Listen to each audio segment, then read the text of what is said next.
दबंग कोसियरिया के छियै रे मेटर मौसम भैया के छियै रे दबंग कोसियरिया के छियै रे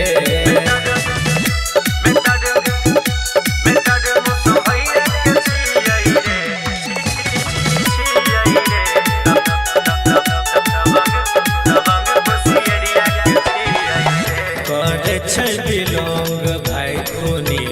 खाना दान से बड़ बड़ माफिया डरै मौसम यादव नाम से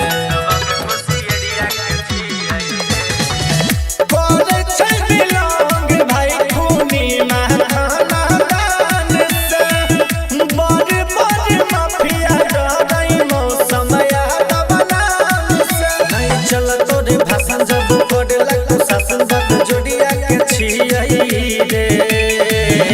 मेटर मौसम भैया के छियै रे दबंग कोसियरिया के छियै रे मेटर मौसम भैया के छियै रे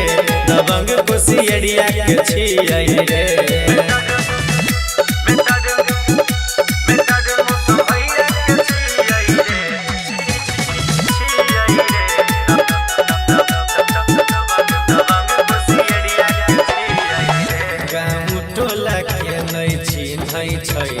गली गली यादव बोल के छियै बाबू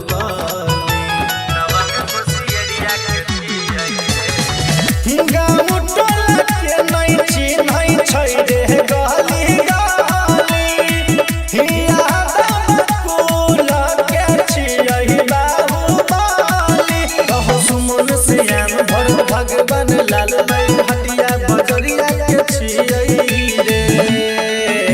मेटर मौसम भैया के छियै रे दबंग कोसियरिया के छियै रे मेटर मौसम भैया के छियै रे दबंग कोसियरिया के छियै रे प्रेजेंटेड बाय मां कल्याणी फिल्म्स केवटगामा।